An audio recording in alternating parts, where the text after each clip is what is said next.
Sudah siap berkuliah? Insya Allah siap, Pak. Ya, tunjukkanlah kalau Anda siap berkuliah daring.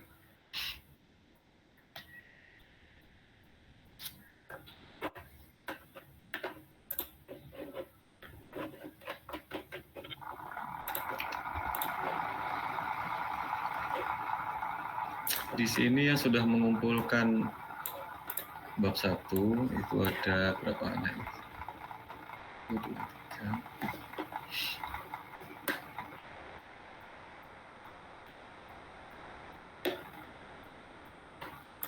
Ada 28 mahasiswa ya. Ketua kelas, satu kelas berapa orang mahasiswa?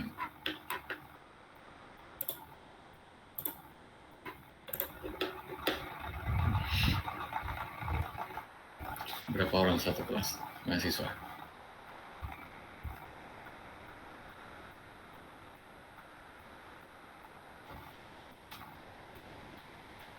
Kurang lebih 32, Pak. 32. Oh, berarti lumayan ya. Yang belum mengumpulkan berarti 4 orang. Ya, tidak apa-apa deh. Karena hari ini saya tidak melaksanakan perkuliahan dari kampus. Jadi saya tidak pegang presensi juga. Untuk perkuliahan hari ini, daftar hadirnya saya merujuk ke pengumpulan tugas saja ya. Baik, Pak. Iya, Pak. Oke, ini saya tunjukkan. Baik, Pak.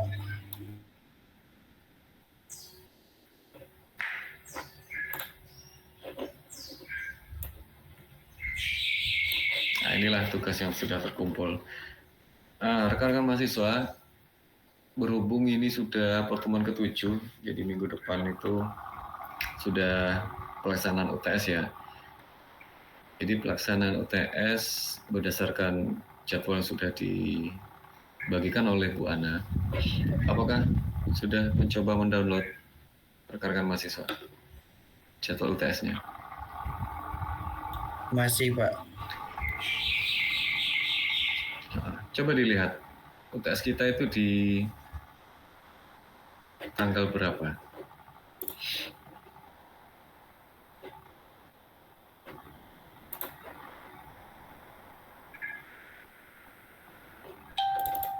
Izin menjawab, Bapak, tanggal 16 April. Jawab. 16 April ya. Coba saya cross check ya.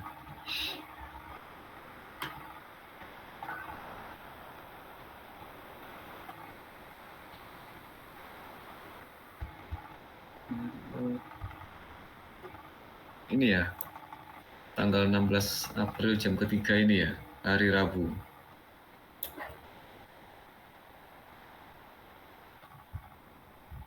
Betul? Rabu 16 April kelas 6C ya ini ya. Iya, Bapak. Oke, jadi Anda punya waktu panjang ya sampai tanggal 16 April ya. Ya, di sela-sela kewajiban Anda melaksanakan tradisi Lebaran. Jadi silakan beryuforia lah dengan Lebaran, dengan Idul Fitri, liburan, berkumpul dengan keluarga, menikmati hari raya. Tapi jangan lupa tanggal 16 April itu ada kewajiban yang harus Anda penuhi. Tapi saya rasa kewajiban UTS itu tidak akan berat ya, kalau rekan-rekan mahasiswa sudah mengerjakan bab 1 dengan sungguh-sungguh.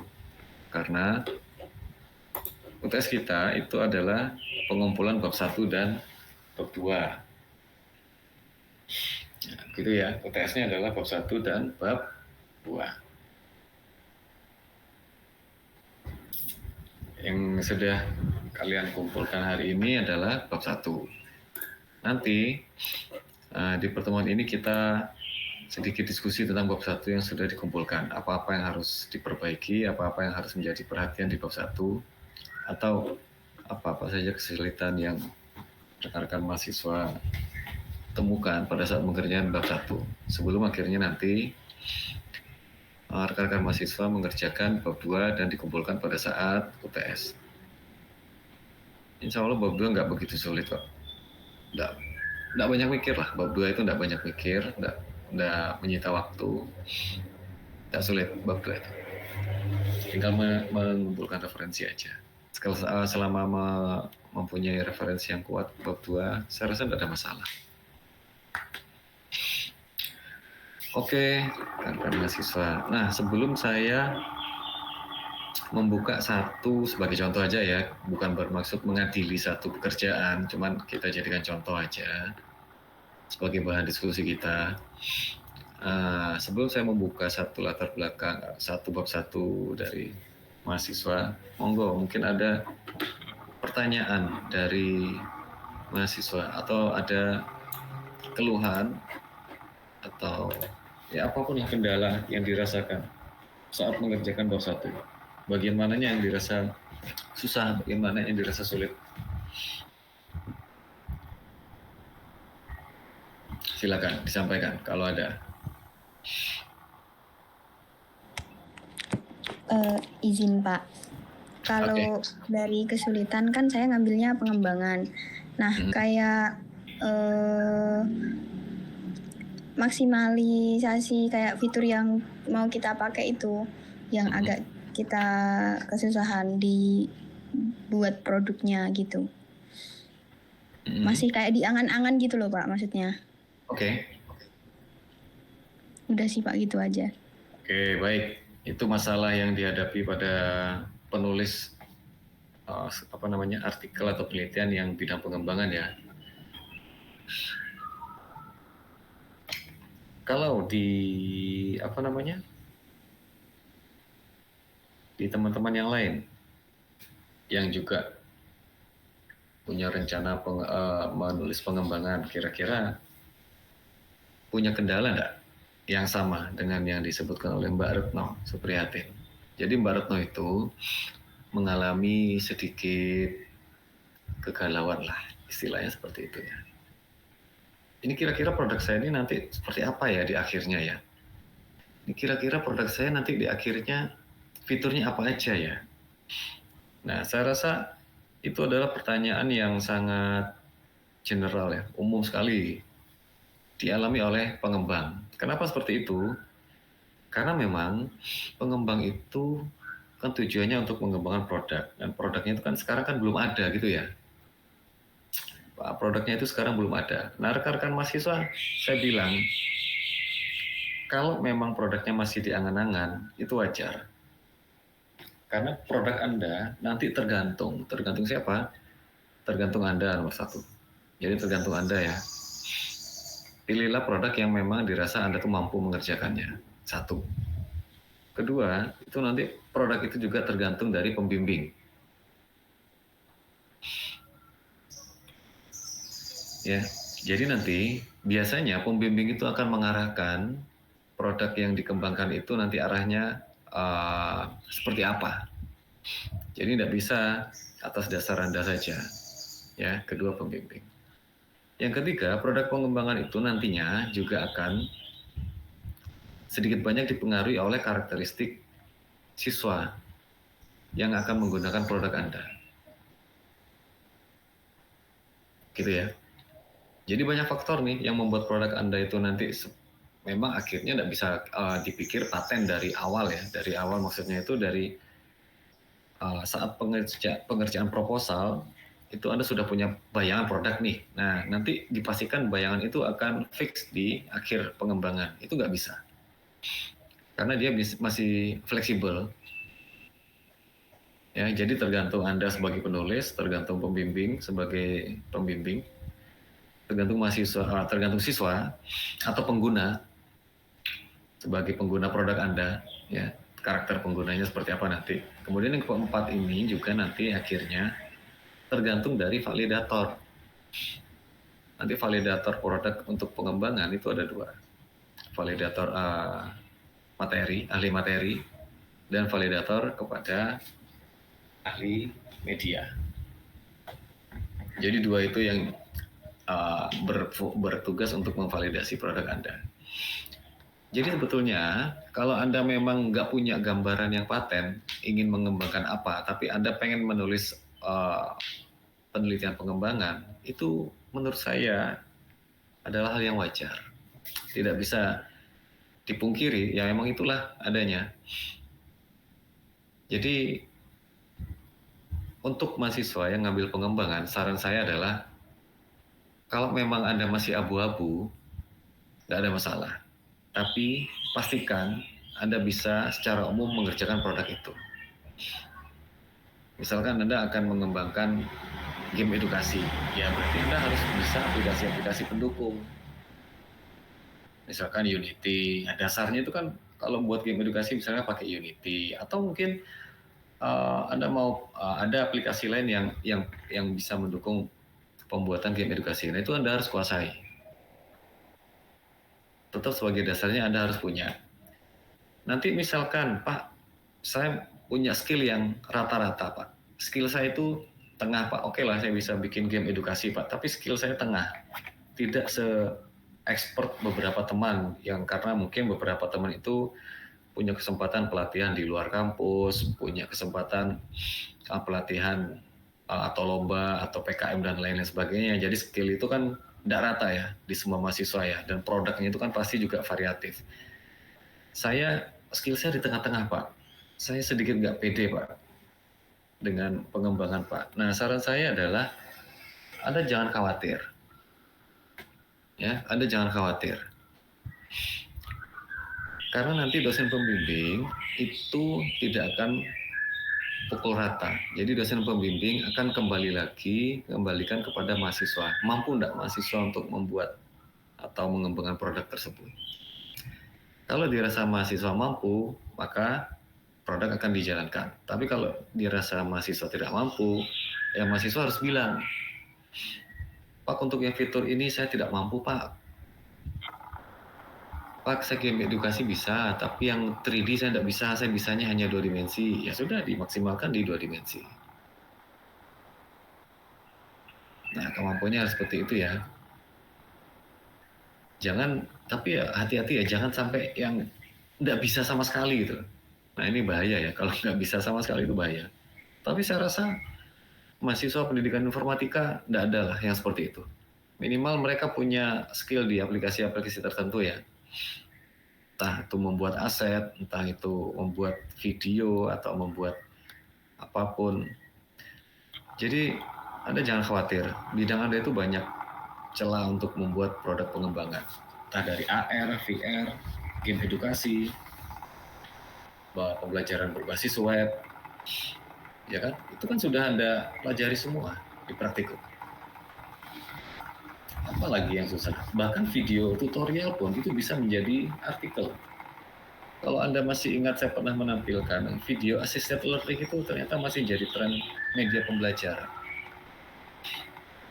Ya, itu masih menjadi tren dalam media pembelajaran. Selain gamifikasi, augmented reality, virtual reality, game edukasi, pembelajaran berbasis web, personalized learning, online learning, LMS, massive open online course, ya banyak. Tapi itu adalah bidang Anda semua kan, bidang informatika. Nah sekarang Anda pilih, Anda mau mengembangkan apa yang Anda rasa Anda punya dasar yang kuat di bidang itu. Gitu ya, Mbak Retno?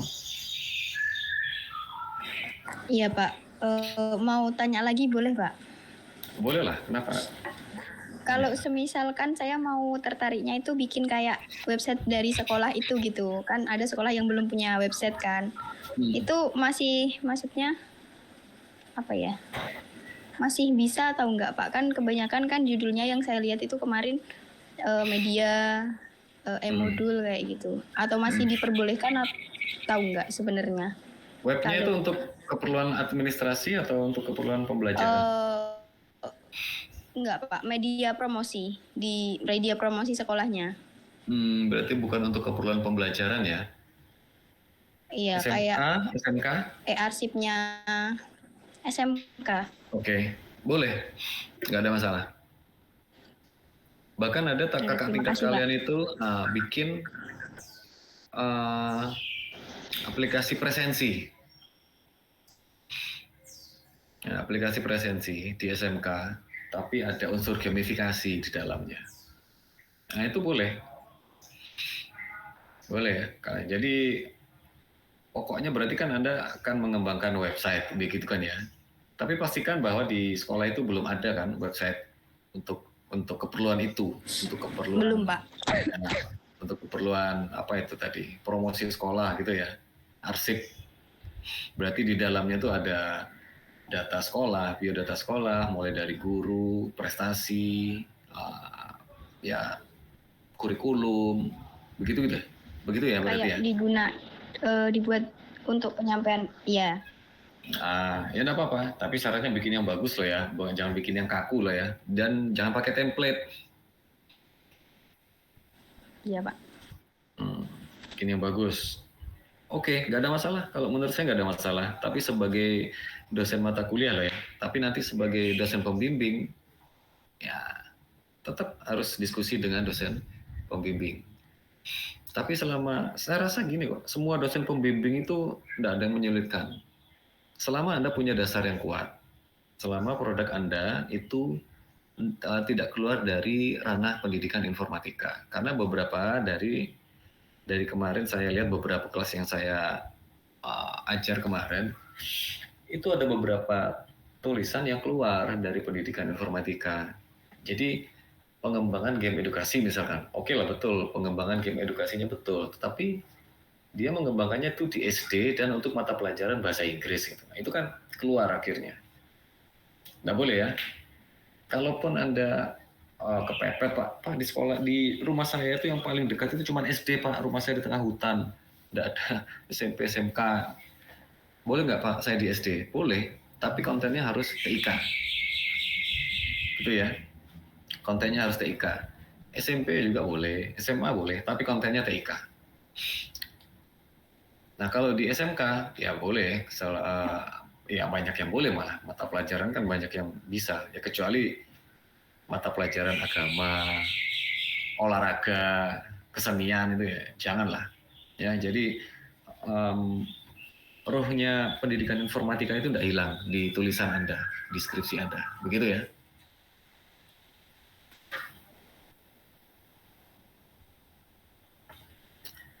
Oke, tanya lain. Kalau ada, tanyalah, Mbak Mulia. Izin tanya Pak, kalau untuk pengembangan e-modul, misalnya judulnya itu pengembangan e-modul pada mata pelajaran A, tapi ingin mengembangkannya hanya satu e-modul dengan materi yang tertentu aja. Jadi materi hanya satu materi dan nggak semua materi yang ada di mata pelajaran itu. Itu apakah diperbolehkan atau judulnya harus dispesifikkan ke materinya? Oke. Nah, teman-teman yang lain dapat poinnya yang ditanyakan oleh Mbak Mulia tentang pengembangan? Dapat ya? Jadi begini, dalam pengembangan kita bicara dua hal. Jadi seorang pengembang, dia mau milih kualitas atau dia mau milih kuantitas.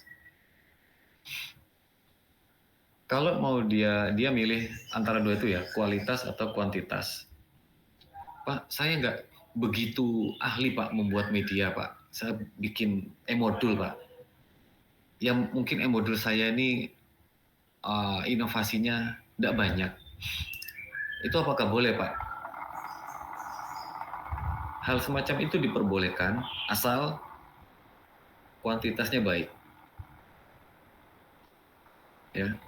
Jadi kalau Anda nggak bisa ngejar kualitas, Anda ngejar kuantitas. Tapi misalkan begini juga, boleh nggak? Pak, saya ini punya ide Pak. Ini e-modul saya ini bakal inovatif banget nih Pak. Akan sangat berbeda dengan e-modul yang lain. Tapi saya harus men-spare atau menyediakan waktu yang lumayan panjang Pak untuk membuat e-modulnya.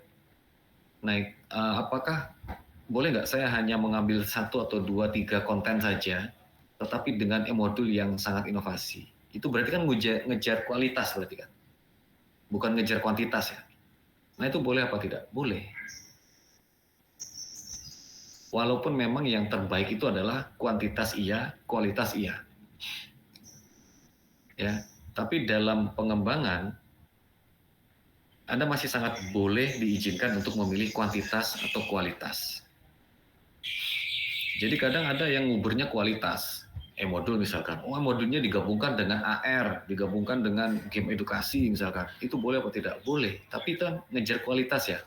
Nah, karena waktunya akhirnya banyak termakan, akhirnya, Pak, saya boleh nggak memasukkan satu konten saja? Atau paling jelek misalkan satu tema deh Pak.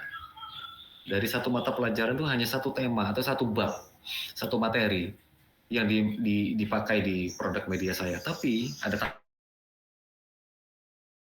itu seperti itu boleh nggak Pak? Boleh, boleh banget. Nggak ada masalah. Pak, nanti kalau ditanya, loh ini kok cuma satu tema? Padahal satu semester itu banyak tema, kok cuma satu tema? Berarti ini hanya prototipe, betul. Namanya kita pengembangan produk, ya kan? Tapi prototipe saya ini berkualitas, prototipe saya ini bermutu, dan sangat inovatif dibandingkan model-model yang lain.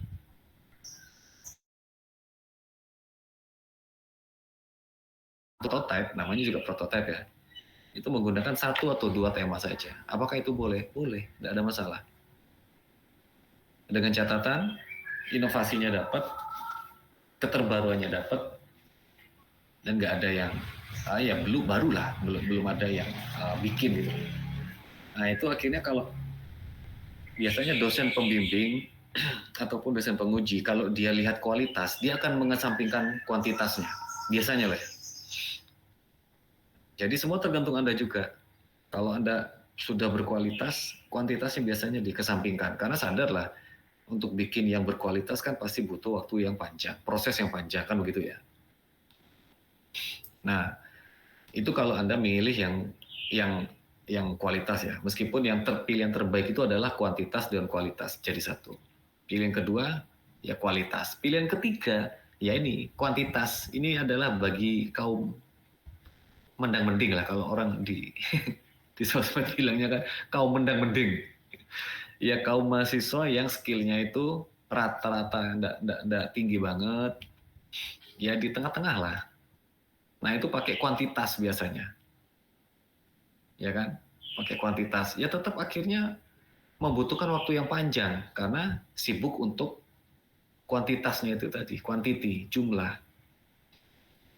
Nah, yang buruk itu, yang bakal babak belur nanti itu adalah udah kualitasnya nggak ada, kuantitasnya juga nggak ada. Nah, itu baik, berat itu nanti. Kalian akan kesulitan. Nah, kalian berarti kan bisa ngukur sendiri ya. Kalau kalian rasa misalkan, oh produk saya ini kayaknya kualitasnya nggak terlalu deh, atau bisa dianggap biasa-biasa aja. Nah, Anda main di kuantitas. Jadi kalau kalah kualitas, Anda bisa bilang, produk saya ini menang lengkap. Nah, seperti itu ya. Tapi kalau Anda bilang, oh, produk saya ini memang temanya enggak banyak, tetapi menang kualitas. Nah, pilihannya seperti itu. Meskipun yang terbaik adalah kuantitasnya ada, kualitasnya juga ada. Itu pilihan terbaik. Tapi bukan berarti dua pilihan yang lain itu diharapkan. Enggak. Pak, terima kasih. Yuk, sama-sama. Tanya lain?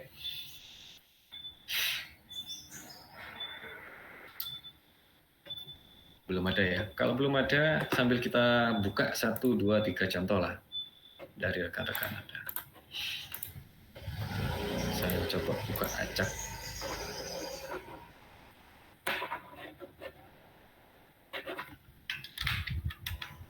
Mas, bentar, Mas sudah ngecek. Nah, oke. Nih, saya buka acak aja ya.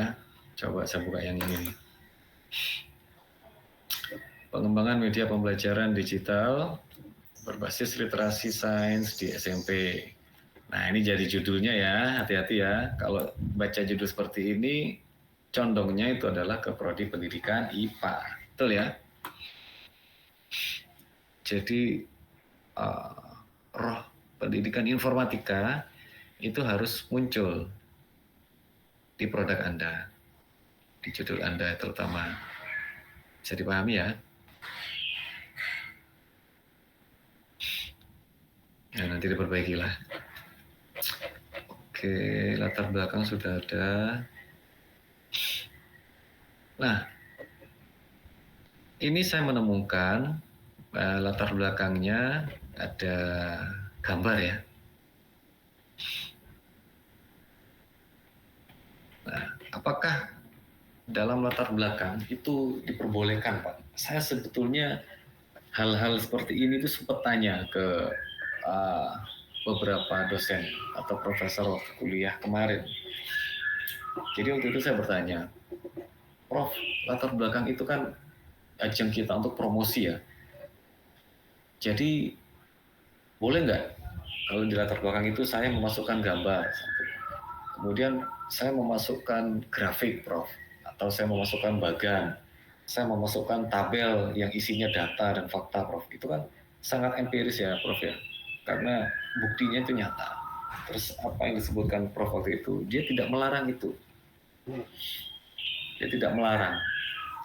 Tetapi ada yang kalimat yang menandakan bahwa tidak usah memasukkan gambar, grafik, tabel, bagan, alur, flowchart, dan lain sebagainya di latar belakang. Nah, Prof itu bilang, masukkanlah itu nanti semua di bab 2.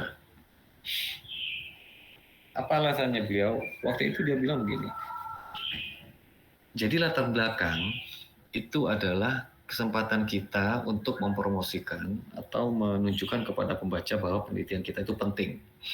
Nah, meskipun latar belakang itu menyediakan tempat untuk mempromosikan produk atau tulisan kita, tetapi latar belakang itu tidak menyediakan waktu yang panjang.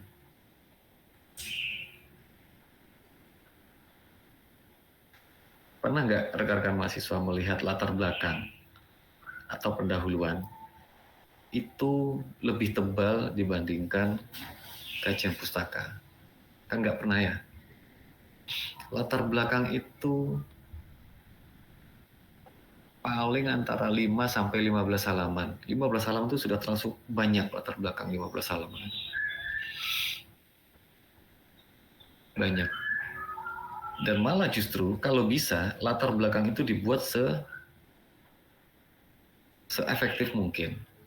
Saya nggak bilang semini mungkin loh ya. Nanti mahasiswa bilang, Pak Wanda dulu pernah bilang semini mungkin. Jadi latar belakang saya 1 halaman aja Pak, cukup Pak, ini efektif Pak. Ya nggak begitu. Jadi latar belakang itu harus efektif. Nah kalau ada gambar, grafik, tabel itu kurang efektif. Jadi langsung saja kalau memang Anda di sini ada gambar. Nah, misalkan ini di sini nih ada tulis nih, berdasarkan hasil analisis buku paket dan LKPD, sementara ini baru terisi 2 indikator dari 4 indikator literasi sains, yaitu pengetahuan sains dan sains sebagai. Nah, jangan sajikan sebagai untuk gambar ya, sajikanlah dalam bentuk kalimat. Tapi ini ya karena sains saya nggak tahu ya, saya nggak paham. Literasi sains itu maksudnya seperti apa, saya nggak paham. Jadi saya nggak bisa melanjutkan ini dengan detail. Nah, untuk rumusan masalah, bisalah general. Jadi, rumusan masalah dalam artikel atau skripsi pengembangan, itu nomor 1 seperti ini betul atau tidak? Oke, ini oke. Jadi bagaimana pengembangan media pembelajaran? Atau Anda boleh di sini tulis, Pak, saya mau rumusan masalahnya mungkin agak banyak. Boleh nggak saya tambahkan misalkan di sini bukan bagaimana pengembangan, sebelum pengembangan deh, bagaimana merancang dan mendesain media pembelajaran digital. 1, itu boleh. 2, bagaimana pengembangan. Terus 3, bagaimana implementasi. Baru yang terakhir itu adalah bagaimana kelayakan media. Nah, seperti itu.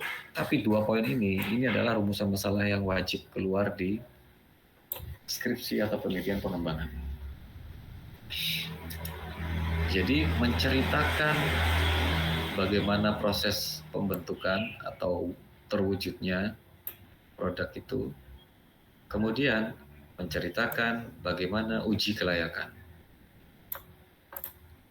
Karena rekan-rekan mahasiswa yang milih pengembangannya, Anda harus ingat ini secara permanen. Anda harus ingat banget, Anda harus pastikan Anda paham ya, bahwa dalam penelitian pengembangan yang diuji di akhir itu adalah kelayakan media, kelayakan produk pengembangan. Jadi kalau ada nih, saya belum menemukan. Coba kita cari buka yang lain. Ini kuantitatif.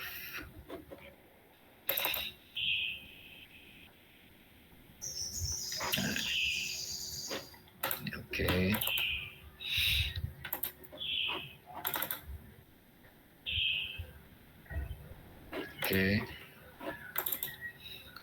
Pengembangan. Oke, saya belum menemukan ya. Nah, oke, judulnya saya rasa bagus-bagus ya. Karena beberapa judul itu ada yang kurang bagaimana ya, saya bilangnya ya. Jadi, misalkan pengembangan media e-modul materi HTML pada mata pelajaran pemrograman web dan perangkat bergerak menggunakan Django. Nah, di sini ada lanjutannya untuk meningkatkan pemahaman siswa atau untuk meningkatkan hasil belajar siswa atau pengembangan bla bla bla bla untuk meningkatkan motivasi belajar siswa. Pengembangan media titik untuk meningkatkan keterlibatan belajar siswa, untuk meningkatkan self-regulated belajar dan lain sebagainya. Jadi untuk meningkatkan yang lain sebagainya. Itu Anda harus ingat ya, bahwa itu tidak diperlukan untuk penelitian pengembangan. Kalau di judulnya ada seperti itu, berarti dia melakukan 2 metode penelitian. Jadi pengembangan itu pengembangan produk, dan meningkatkan itu berarti nanti ada penelitian lain, kuantitatif atau kualitatif nanti. Nah, jadi bisa jadi mixed method. Nah, itu saya nggak melarang ya, dan itu apakah boleh aja, tapi akhirnya Anda harus punya waktu yang panjang, karena harus ada 2 penelitian yang Anda lakukan. Nah, tolong ya mahasiswa, saya belum menemukan di sini. Kalau ada yang belum ada ya mungkin sudah paham ya, tidak ada masalah berarti. Ini kuantitatif. Hubungan antara ini kualitatif biasanya. Ini udah ada judulnya nih.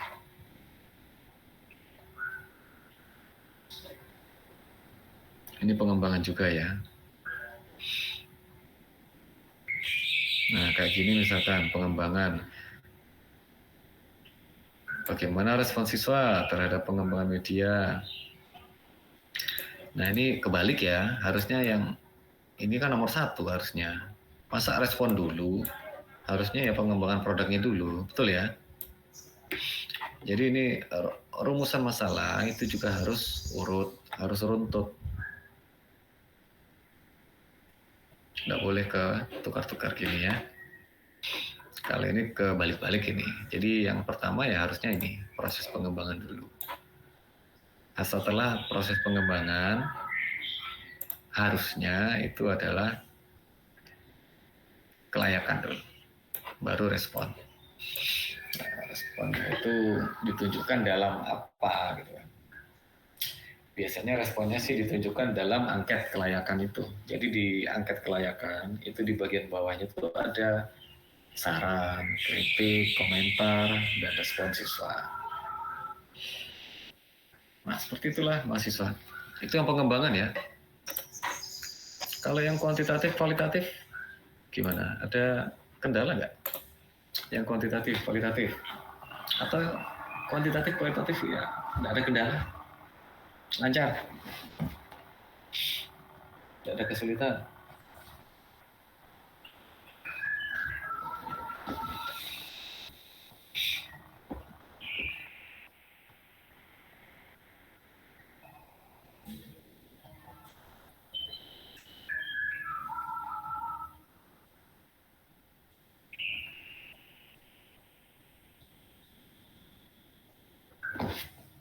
Aman, kuantitatif, kualitatif, tidak ada masalah ya. Nah, yang pengembangan yang lain, kalau ada kendala lagi, silakan bisa ditanyakan.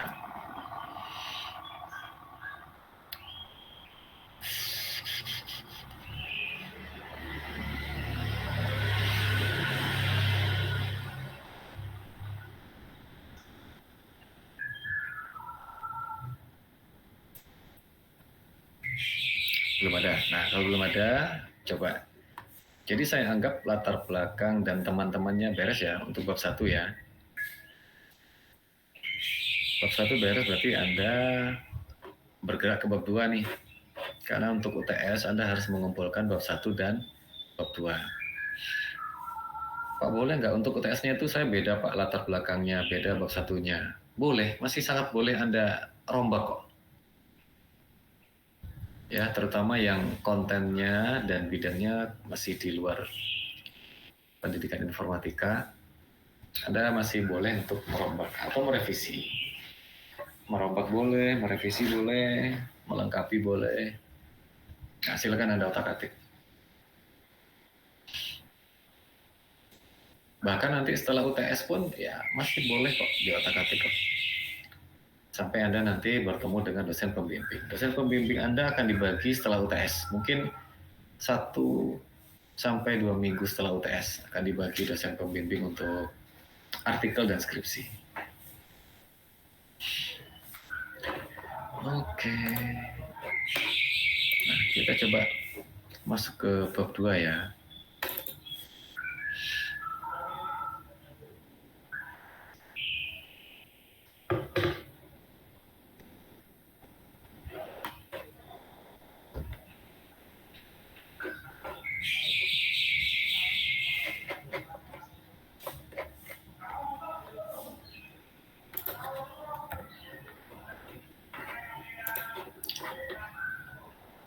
Anda masih pegang itu kan ya, panduan penulisan karya ilmiah? Iya, Pak. Oke. Kalau di panduan penulisan karya ilmiah, sebentar saya bukakan dulu.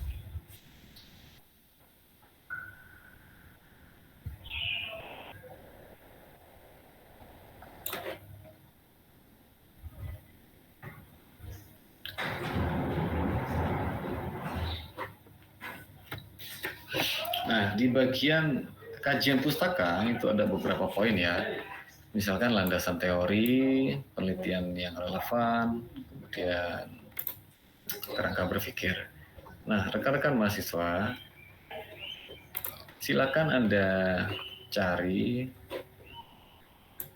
contoh untuk itu ya, untuk bab proposal bab 2. Tapi untuk bab 2 di proposal itu enggak usah dibuat lengkap.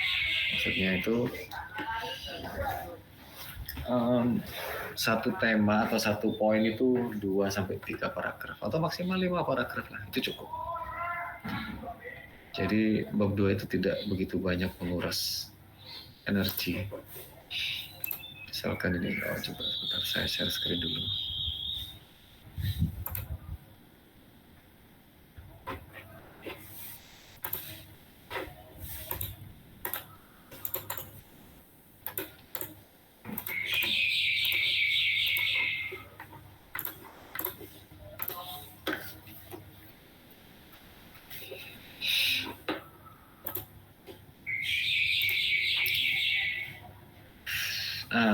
Contohnya seperti ini nih, misalkan nih untuk penelitian kuantitatif.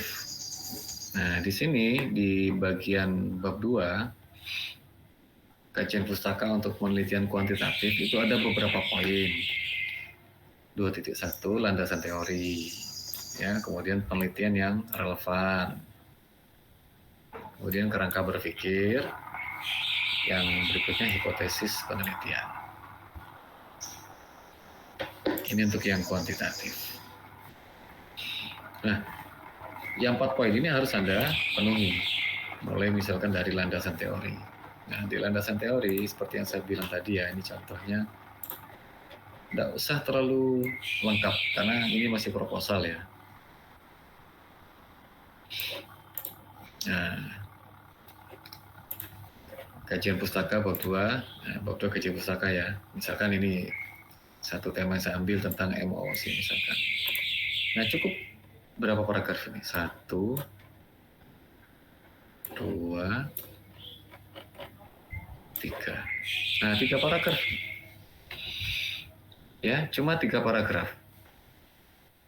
Itu satu tema MOOC. Kemudian setelah itu apa? Gamifikasi misalkan. Nah, di gamifikasi berapa paragraf? Coba lihat. 1, 2, 3, 4, 5. Ya segitu aja. Cukup. Karena proposal ya. Gamifikasi emosi berapa paragraf? 1, 2, 3. Cuma 3. Jadi 3 sampai 5 paragraf cukup lah. Cuman di 3 sampai 5 paragraf itu tolong diperbanyak kajian pustakanya ya. Ini misalkan saya contohkan ini kan cuma 3 paragraf nih. Ya, cuma 3 paragraf, tetapi di paragraf itu harus ada sumber, harus ada literatur. Ini bahkan dalam satu paragraf ini pun ya, satu paragraf ini 1, 2, 3 itu tidak ada yang kalimat saya. Ya kan? Kelihatan nggak? 1, Kelihatan, Pak. 2, 3. Jadi tidak ada tulisan saya sama sekali di satu paragraf itu. Full tulisan orang lain. Nah, jadi kajian pustaka itu Anda nggak usah bingung nulis, nggak kayak latar belakang. Anda bisa mengerjakan kajian pustaka itu dengan mudah sebetulnya. Karena nggak terlalu banyak mikir. Cuman banyakin usaha aja, karena Anda harus mengumpulkan literatur yang cukup banyak di bab 2 itu. Itu ya, untuk bab 2. Dan poin-poin yang muncul di bab 2, khususnya di bidang atau di bagian landasan teori, itu adalah patokannya itu adalah judul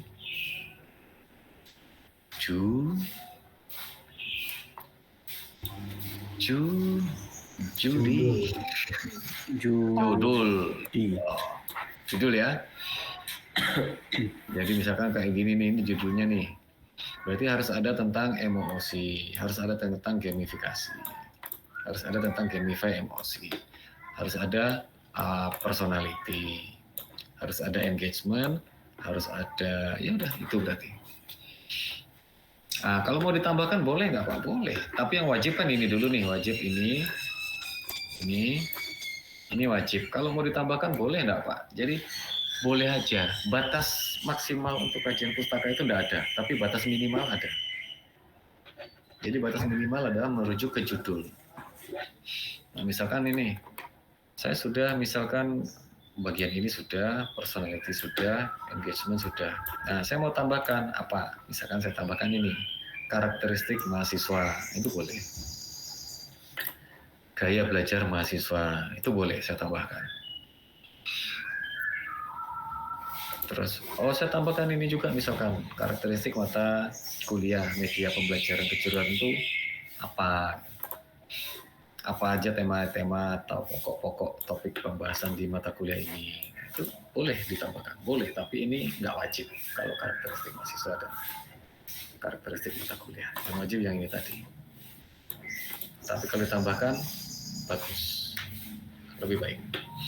Jadi untuk daftar pustaka, untuk kajian pustaka batas minimalnya adalah merujuk ke judul.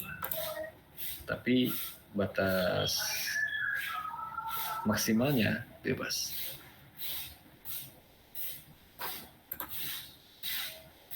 Nah, ini untuk yang kuantitatif ya.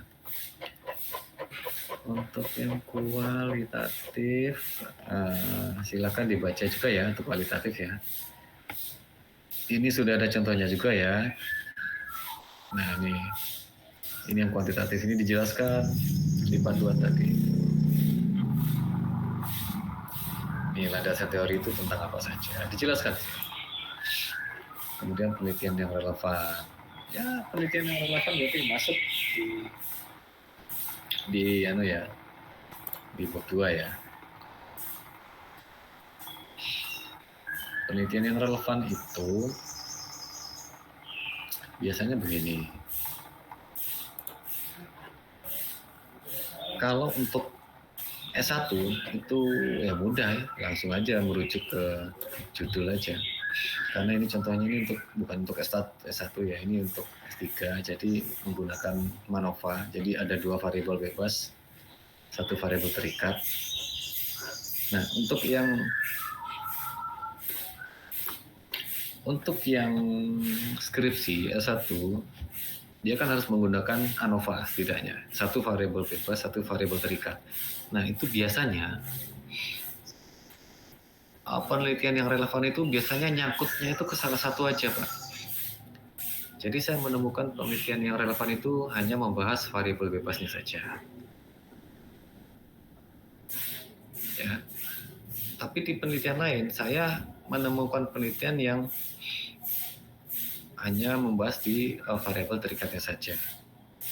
Atau ini saya beruntung nih Pak, saya menemukan literatur atau penelitian terdahulu, penelitian yang membahas juga sama antara variabel bebas dan variabel terikatnya. Itu beruntung berarti, bagus, masuklah. Tapi di sini kan tertulis penelitian yang relevan ya, bukan penelitian yang sama. Ya, beda kan ya artinya ya, penelitian yang relevan dengan penelitian yang sama. Kalau penelitian yang relevan, berarti yang dimaksud adalah penelitian lain yang mendukung penelitian Anda. Lain tadi itu bisa jadi sama persis atau nyerempet. Nah itu kan akhirnya tidak harus sama, tetapi relevan. Relevan itu berkaitan, berhubungan.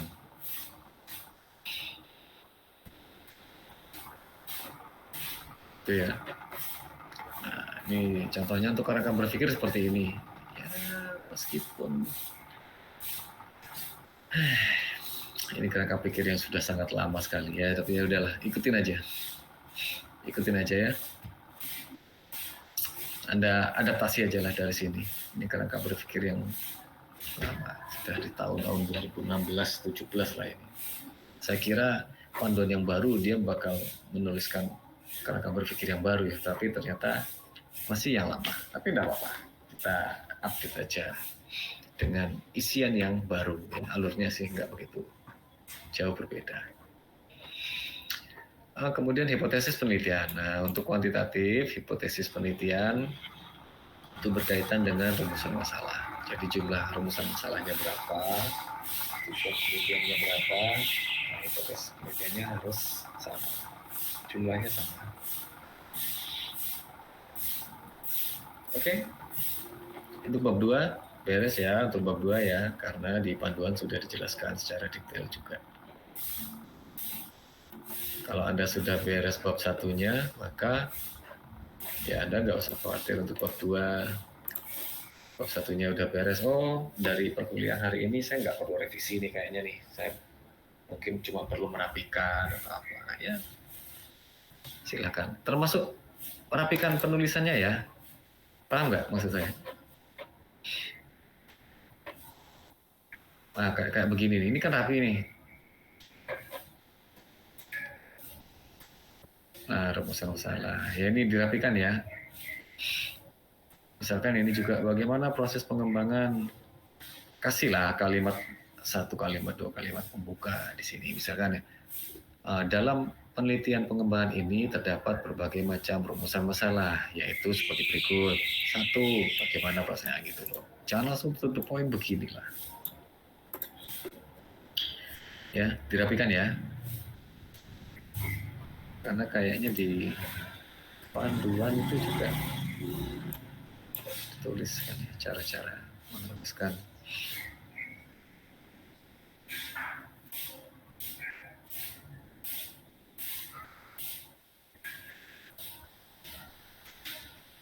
Ya, sesuaikan panduan lah pekerjaan Anda ya. Poin-poinnya sesuaikan panduan. Ikuti panduan lah.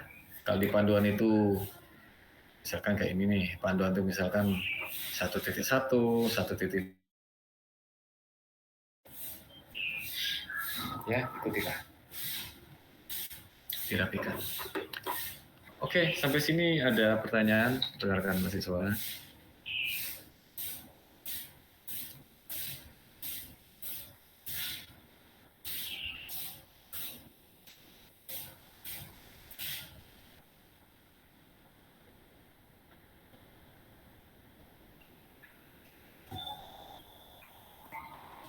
Bapak izin bertanya.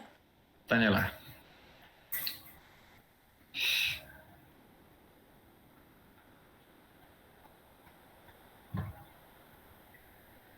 Tanyalah, monggo, silakan.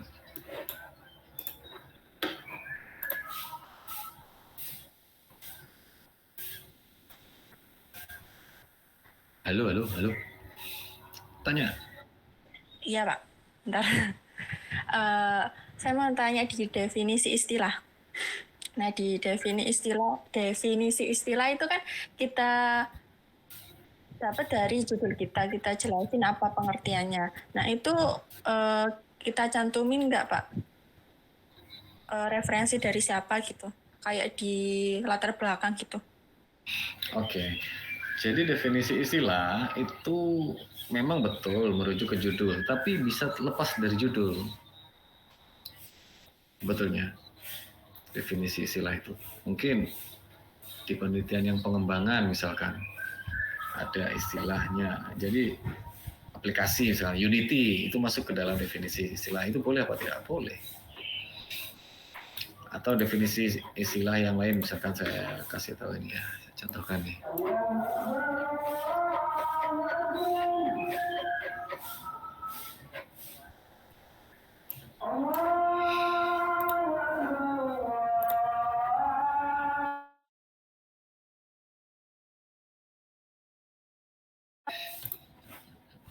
Ya, misalkan begini, ini kan ada judul seperti ini ya, pengaruh gamifikasi emosi.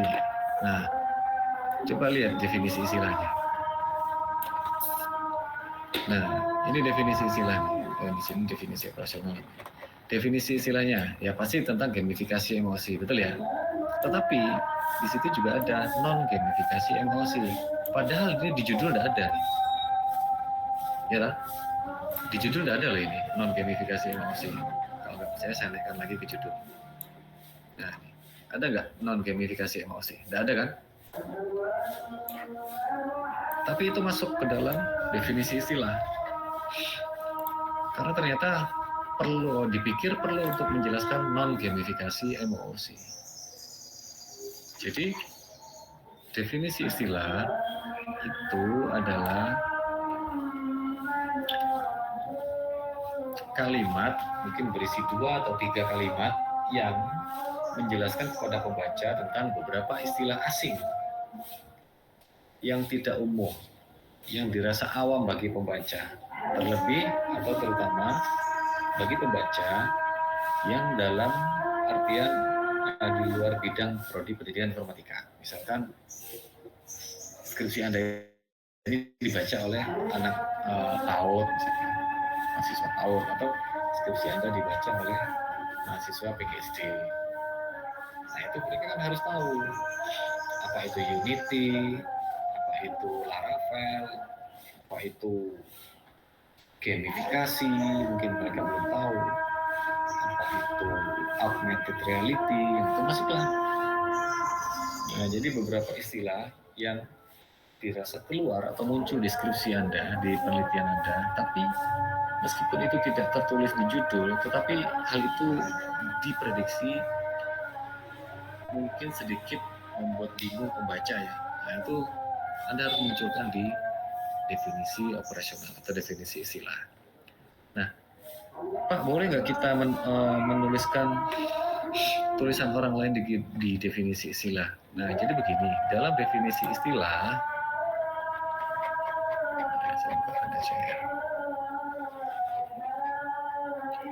nah, dalam definisi istilah, di sini kan ditulis nih, adalah definisi terhadap istilah-istilah yang digunakan dalam penelitian, istilah yang tidak umum, istilah-istilah tidak umum.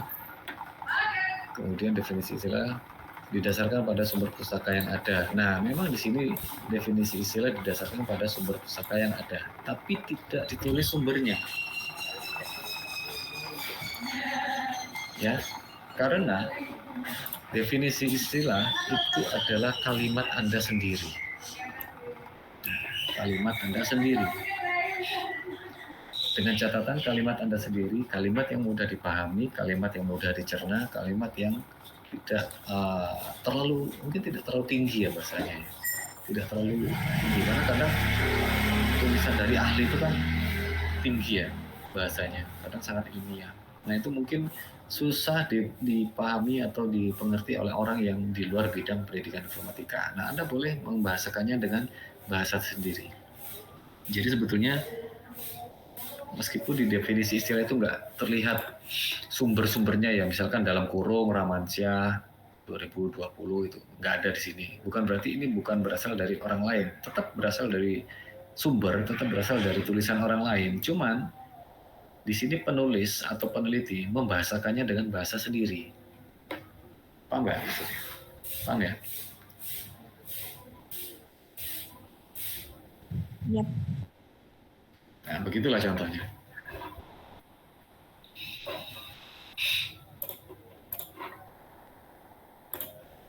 Coba di sini definisi istilahnya punyanya teman, buka satu deh contoh.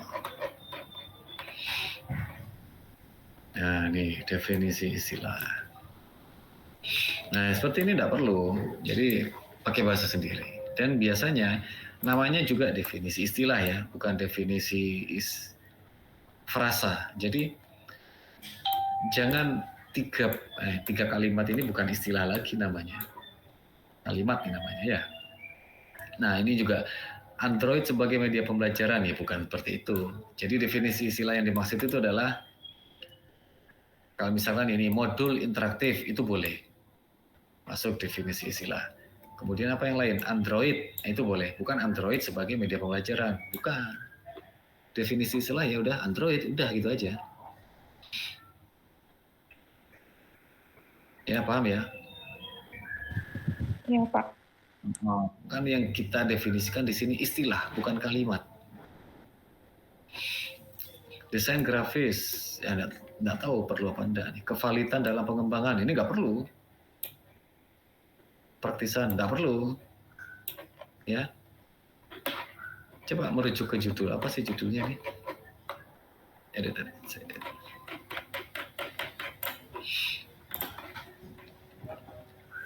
Nah, kalau judulnya ini pengembangan modul pembelajaran interaktif berbasis Android untuk materi desain grafis kelas 10. Ya yang harus jadi definisi istilah ya ini modul. Ya, kemudian setelah modul apa? Interaktif. Ya kan? Kadang-kadang orang nggak paham pengertian interaktif itu apa. Kemudian Android. Kemudian desain grafis. Nah, minimal 4 itu yang masuk ke dalam definisi istilah. Ingat ya, definisi istilah. Modul. Nah, kamu jelaskan apa modul? Karena di bidang yang lain modul itu artinya jadi lain loh ya. Betul nggak? Ada pengertian lain dari kata modul. Modular gitu kan, bisa jadi lain. Interaktif Anda jelaskan. Android ini juga Anda harus jelaskan karena Android di bidang lain itu juga artinya lain. berbasis Android. Oke, berarti Android itu berarti kan handphone ya. Tapi di bidang lain ada juga yang bilang Android itu apa? Robot. Ya kan, Android itu bisa jadi robot juga. Itu harus dijelaskan. Dan ingat, yang dijelaskan adalah definisi istilah, bukan kalimat ya. Paham? Bisa membedakan? Oke? Iya Pak, terima kasih. Pertanyaan lain monggo kalau ada.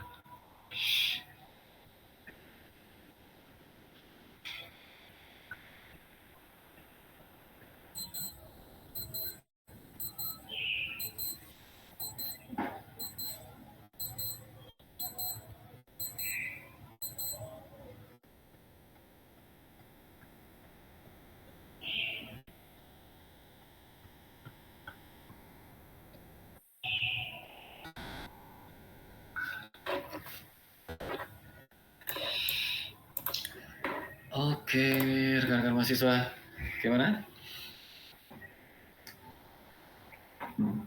Bisa melanjutkan pengerjaan bab 2? Insya Allah Bapak. Oke, bisa ya? Ya sudah, kalau gitu ya silakan. Kalau tidak ada pertanyaan, bisa kita akhiri. Silakan melanjutkan aktivitas. Kalaupun nantinya ada pertanyaan di sela-sela Anda proses pengerjaan, tidak apa-apa, silakan WA atau chat ke saya, atau mau lewat ketua kelas boleh. Atau kalau memang Anda mau bareng-bareng, kita buka link Zoom lagi nggak apa-apa.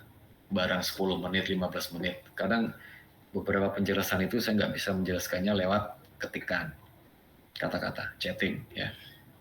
Jadi harus diutarakan, itu kalau ada. Kalau nggak ada ya lanjutkanlah pekerjaan Anda. Selesaikanlah tugas Anda. Selesaikanlah, ya kalau saran saya sih selesaikan sebelum hari raya. Karena saya rasa untuk bab 2 gampang kok, sehari selesai. Selesaikanlah bab 2. Setelah itu Anda bisa menikmati hari raya dengan tenang, tanpa memikirkan UTS untuk mata kuliah metodologi penelitian lanjut ini ya. Pun masih banyak UTS atau tugas di mata kuliah yang lain. Dapat THR Pak. THR-nya itu berupa tugas gitu ya. Tugas hari raya, tunjangan hari raya. Ya nggak apa-apa, ya namanya juga mahasiswa, ya nikmatilah. Dulu dosenmu juga begitu kok, sama aja. Oke? Ada lagi yang mau disampaikan?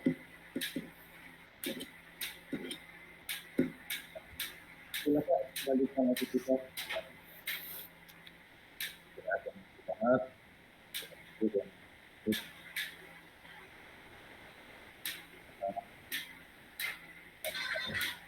Dan selamat melaksanakan aktivitas Lebaran.